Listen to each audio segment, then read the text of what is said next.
Assalamualaikum warahmatullahi wabarakatuh dan selamat sejahtera. Hari ini saya akan membincangkan latihan formatif 3.1 di muka surat 95, buku teks muka surat 95. Okey. Soalan pertama berbunyi, nyatakan hukum kegravitian semesta Newton. Jawapannya berada di muka surat 80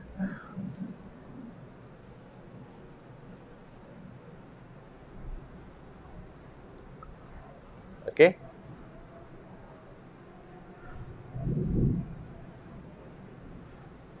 Hukum kegravitian semesta Newton di muka surat 80 dalam buku teks muka surat 80.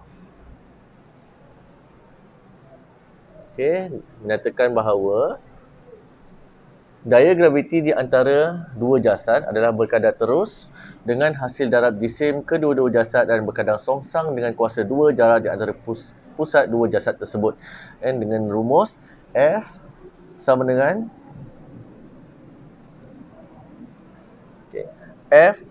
G M1 M2 per R kuasa 2, yang mana F merupakan daya graviti, G pemalar kegravitian, M1 jasad pertama, M2 jisim jasad kedua dan R ialah jarak di antara pusat jasad pertama dengan pusat jasad kedua.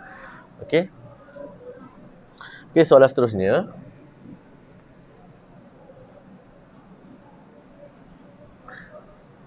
Soalan kedua.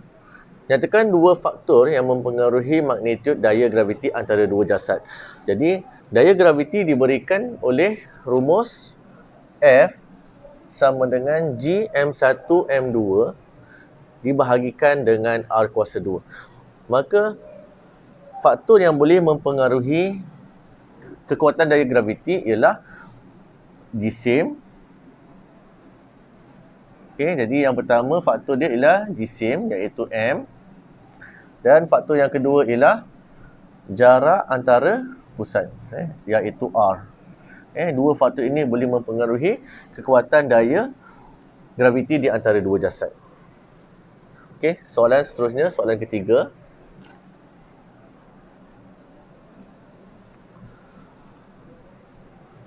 Soalan ketiga berbunyi, sebuah puing angkasa berjisim 24 kg, ini ialah mass yang pertama, pada jarak 7 darab 10 kuasa 6 meter, ini ialah R, dari pusat bumi. Berapakah daya graviti antara puing angkasa itu dengan bumi? Dan diberikan G dan juga jisim bumi, iaitu ini ialah M yang kedua. Jadi kita masukkan dalam formula. Kita ada formula F G M1 M2 dibahagi dengan R kuasa 2. Jadi sama dengan G kita ialah 6.67 darab 10 kuasa negatif 11 didarabkan dengan 5.97 darab 10 kuasa 24. Ini ialah jisim bagi matahari. Dan M yang kedua ialah 24 kg, jisim bagi puing angkasa. Dan dibahagikan dengan R, iaitu 7 darab 10 kuasa 6 dikuasakan 2. 7 darab 10 kuasa 6 kuasa 2. Dan akhirnya kita akan dapat jawapan sama dengan 195.1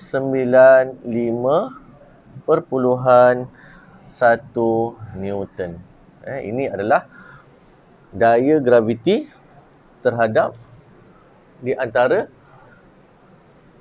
puing angkasa dengan bumi. Ini daya dia.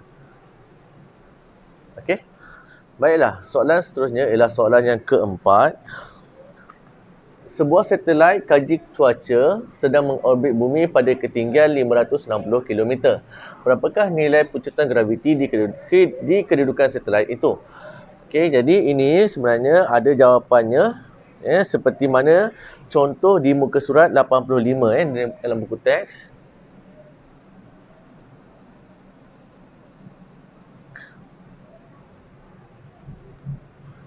Ni contoh 2. Sama dalam contoh 2.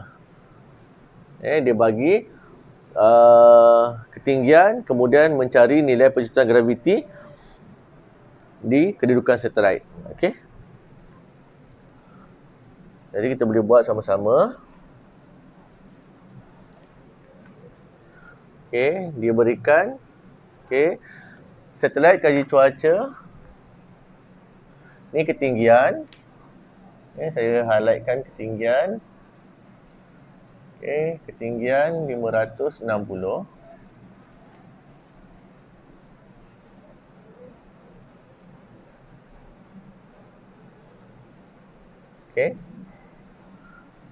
Nilai, dia tanya nilai pecutan graviti. Di kedudukan satelit. Jadi kita masukkan dalam rumus. Rumus yang digunakan ialah G. Nilai pecutan graviti ialah G M dibahagikan dengan R ditambahkan dengan ketinggian dan dikuasa 2 kan. Dan kita tahu R ni ialah merupakan jejari bumi. H ni ialah ketinggian. H ialah ketinggian. Jadi kita masukkan nilai kg ialah 6.67 darab 10 kuasa negatif 11.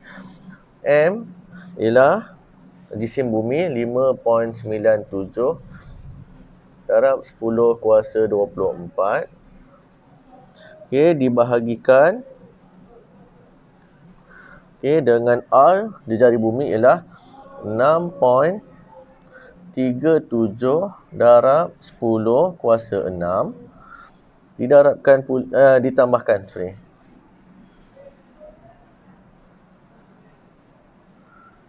ditambahkan dengan ketinggian ialah 560 km ubah kepada meter. 560,000 meter dan dikuasa 2. Dan akhirnya jawapan akhir ialah 8.287 meter per saat kuasa 2. Ini ialah pecutan nilai pecutan graviti di kedudukan satelit itu. Seterusnya soalan yang kelima. Sebuah satelit buatan manusia berjisim 400 kg mengorbit bumi dengan jejari 8.2. Jadi dia ada jisim 400 kg.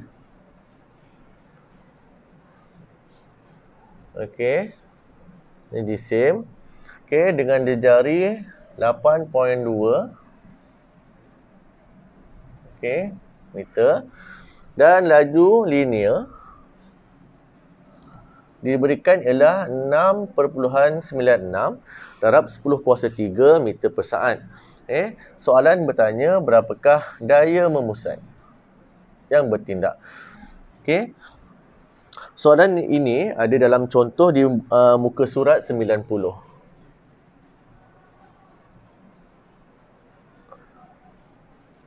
Iaitu contoh ini.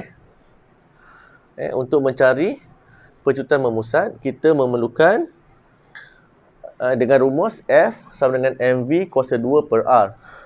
Maka kita masukkan dalam rumus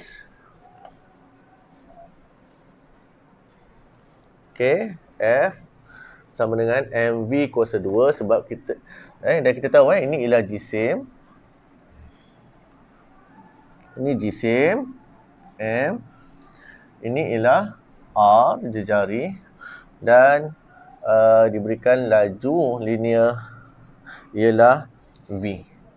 So kita guna masukkan dalam nilai F sama dengan mv kuasa 2 per R. Jisim ialah 400 kg. 400 didarabkan dengan 6.96 darab 10 kuasa 3 dikuasa 2 dibahagikan dengan R jejari ialah 8.2 darab 10 kuasa 6. Okey, dan jawapan akhir ialah 2363 Newton. Okey, ini ialah merupakan daya memusat yang bertindak ke atas satelit. Okey, soalan yang ke-6. Rajah 3.23 menunjukkan planet Utarid mengorbit mengelilingi matahari dengan jejari orbit 5.79 darab 10 kuasa 10 meter. Ini merupakan jejari dia. Dan tempoh peredaran ialah 7.57 darab 10 kuasa 6 saat. Okey, soalan bertanya berapakah jisim matahari. Jadi, kita akan menggunakan rumus apa? Okey, soalan ini ada seperti mana contoh di muka surat 95. Okey, kat mana? Kat atas ni lah. Rumus untuk menentukan jisim bumi, kita terus guna rumus ni. Okey, iaitu 4 pi kuasa 2 R kuasa 3 dibahagikan dengan G darab T tempoh kuasa 2. Okey, jadi kita boleh terus masuk dalam rumus. Okey, kita terus gunakan rumus M sama dengan 4 pi kuasa 2 R kuasa 3 dibahagikan dengan G didarabkan dengan T kuasa 2. Okey, sama dengan 4 pi ialah 3.142 okey, dikuasa 2. R ialah, ni jejari orbit ialah 5.79 darab 10 kuasa 10 dikuasa 3 bahagi dengan G ialah 6.67 darab 10 negatif 11 didarabkan dengan tempoh peredaran yang diberikan 7.57 darab 10 kuasa 6 dan dikuasa 2 kan. Okey. Jadi jawapan akhir kita ialah 2 darab 10 kuasa 30 kg. Okey, ini merupakan jisim matahari menggunakan jejari orbit dan juga tempoh peredaran. Kita boleh mencari jisim matahari ataupun jisim planet, atau kita juga boleh menggunakan rumus ini untuk mencari jisim bumi. Okey. Itu saja dari saya untuk latihan formatif 3.1. Okey, kita jumpa di latihan formatif 3.2 nanti. Terima kasih.